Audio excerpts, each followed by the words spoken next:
Doctor Sarvesh Kumar CS, Kanpur संवाद news network exclusive news में आपका स्वागत है। उत्तर प्रदेश के सन 1967 में हुए विधानसभा चुनाव में आज हम आपको गणेशशंकर विद्यार्थी पत्रकारिता शोध केंद्र कानपुर के आर्काइव्स में दर्ज दास्तान कानपुर के तहत सन 1967 के चुनाव में कानपुर की विधानसभा क्षेत्रों पर हुए चुनाव से रूबरू कराएंगे। अपने नए परिसीमन के लिए चर्चित 1967 का आम चुनाव चौथी विधानसभा का 67 में उत्तर प्रदेश में हुआ था। इस चुनाव से पूर्व सीटों का पुनः परिसीमन हुआ, जिसके चलते अधिकांश विधानसभा क्षेत्रों का नाम व क्षेत्र बदल जाने से नई सीटें अस्तित्व में आईं। इस चुनाव में 425 विधानसभा सीटों पर चुनाव हुआ। इस चुनाव में कुल 3014 प्रत्याशी चुनाव मैदान में थे। सन 1967 के चुनाव में 54.55% मतदान हुआ था। इस चुनाव में कांग्रेस 199, संयुक्त सोशलिस्ट पार्टी 44, स्वतंत्र party 12, socialist Party 11, Praja Socialist Party 11, Jansangh 98, Communist Party 1, Republican Party 10 व निर्दलीय 37 सीटें मिली थी। चौथी विधानसभा में चंद्रभानु गुप्ता ने मुख्यमंत्री पद की शपथ ली थी। वे 14 मार्च 1967 से 3 अप्रैल 1967 तक इस पद पर रहे। चौथी विधानसभा में जगदीश शरण अग्रवाल ने 17 मार्च 1967 से 16 मार्च 1969 तक विधानसभा अध्यक्ष पर रहते हुए अपना कार्यकाल पूरा किया। चौथी विधानसभा में विघटन और अस्थिरता का दौर शुरू हो गया। लंबे समय से चरण सिंह कांग्रेस में अपने स्थिति से असंतुष्ट थे और पार्टी के ब्राह्मण, बनिया, ठाकुर या ऊंची जाति वाले नेतृत्व से नाराज थे। चंद्रभानु गुप्ता से कभी ओबीसी उम्मीदवारों को पुलिस भर्ती में उम्र में छूट तो कभी किसानों से लिए जाने वाले टैक्स में 50% बढ़ोतरी जैसे सवालों पर चरण सिंह की हमेशा ठनती रही थी। यही वह दौर था जब हरित क्रांति के चलते पिछड़ी खेतिहर जातियां आर्थिक रूप से मजबूत हो रही थी और डॉक्टर राम मनोहर लोहिया का पिछड़ा पावे 100 में 60 का नारा उनकी राजनीतिक आकांक्षाओं को नए पंख दे रहा था।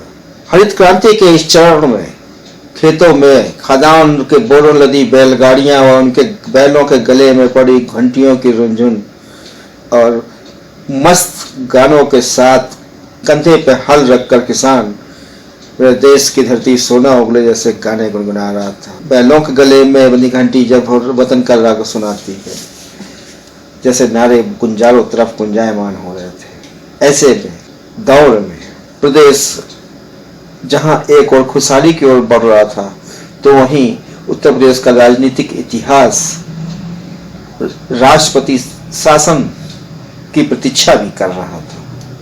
ऐसे में अंततः चरण सिंह ने कांग्रेस छोड़कर पिछड़ों और किसानों की राजनीतिक ताकत के दम पर सिंहासन कब्जाने का फैसला किया। 1967 में हुए चौथी विधानसभा के चुनावों में कांग्रेस घिसटते बहुमत तक पहुंच पाई थी, पर चंद्रभानु गुप्ता को मुख्यमंत्री बनाने के सवाल पर चरण सिंह ने कुछ अन्य मुद्दों का बहाना बनाकर पार्टी तोड़ दी।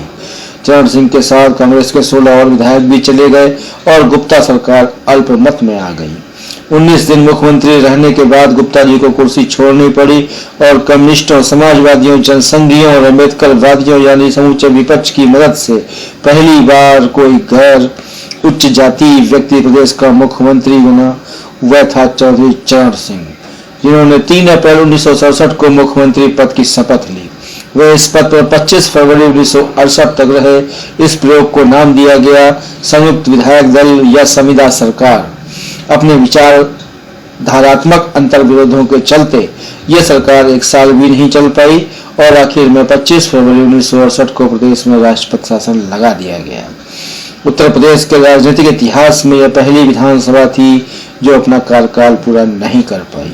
राष्ट्रपति शासन 1 साल तक यानी 25 फरवरी 1969 तक लगा रहा। चौथे विधानसभा चुनाव में कानपुर निर्वाचन क्षेत्र उस समय नए परिसीमन के हिसाब से 14 विधानसभा क्षेत्रों में बांटा गया था। तब कानपुर नगर व देहात क्षेत्र एक ही जिले में था। इस परिसीमन में R Nagar, Chamanganj, Generalganj, Kanpur Cantt, Govind Nagar, Kalyanpur, Sarsaul, Ghatampur, Bhognipur, Rajpur, Sarvankhera, Chaubepur, Bilhaur, Derapur seat का गठन हुआ, जिसमें आर नगर, भोगनीपुर, बिल्हौर विधानसभा क्षेत्र अनुसूचित जात के लिए आरक्षित क्षेत्र घोषित किए गए। सन 1967 के चौथे विधानसभा चुनाव में एंग्लो इंडियन की कानपुर की रिजर्व सीट से अर्थक राइस को चुना गया था। आर नगर नवसृजित विधानसभा क्षेत्र सुरक्षित क्षेत्र से कांग्रेस प्रत्याशी जवाहरलाल जाटव ने सन 1967 के आम चुनाव में 19,218 मत पाकर जीत हासिल की। उन्होंने भारतीय जनसंघ के प्रत्याशी एमएल दोहरे को हराया, जिन्हें इस चुनाव में 14,244 मत मिले। नवसृजित चमनगढ़ विधानसभा क्षेत्र से समाजवादी सोशलिस्ट पार्टी के प्रत्याशी बाबू बद्रे ने सन 1967 के आम चुनाव में 10,949 मत पाकर जीत हासिल की। उन्होंने कांग्रेस प्रत्याशी हमीद खां को हराया, जिन्हें इस चुनाव में 10,495 वोट मिले। नवसृजित चंद्रनगर विधानसभा क्षेत्र से भारतीय जनसंघ के प्रत्याशी गंगाराम तलवार ने 17,226 मत पाकर जीत हासिल की। उन्होंने कांग्रेस प्रत्याशी तारा अग्रवाल को हराया, जिन्हें इस चुनाव में 15,302 मत मिले। कानपुर कैंटोनमेंट नवसृजित क्षेत्र से कांग्रेस के प्रत्याशी देवी सहाय वाजपेयी ने 13,227 मत पाकर जीत हासिल की। उन्होंने भारतीय क्रांति दल से समर्थित निर्दल प्रत्याशी मनोहर लाल को हराया, जिन्हें इस चुनाव में 12,503 वोट मिले। नवसृजित गोविंदनगर विधानसभा क्षेत्र से कांग्रेस के प्रत्याशी प्रभाकर त्रिपाठी ने 19,880 वोट पाकर जीत हासिल की। उन्होंने जनसंघ के प्रत्याशी एच.एस. गौतम को हराया, जिन्हें इस चुनाव में 13,396 मत मिले। नवसृजित कल्याणपुर विधानसभा क्षेत्र से कांग्रेस के प्रत्याशी एस.जी. दत्ता ने 20,282 वोट पाकर जीत हासिल की। उन्होंने जनसंघ के प्रत्याशी जी.डी. आर्य को हराया, जिन्हें इस चुनाव में 11,840 वोट मिले। नवसृजित सलसौल विधानसभा क्षेत्र से प्रसोपा के प्रत्याशी शशिभूषण सिंह ने 18,245 मत पाकर जीत हासिल की। उन्होंने कांग्रेस प्रत्याशी जैन नारायण को हराया, जिन्हें इस चुनाव में 17,758 वोट मिले। घाटमपुर 1967 के आम चुनाव में इस विधानसभा क्षेत्र से कांग्रेस प्रत्याशी बेनी सिंह अवस्थी 28,254 मत पाकर विजयी हुए। उन्होंने सोशलिस्ट पार्टी के प्रत्याशी शिवनाथ सिंह कुशवाहा को हराया, जिन्हें इस चुनाव में 18,736 वोट मिले।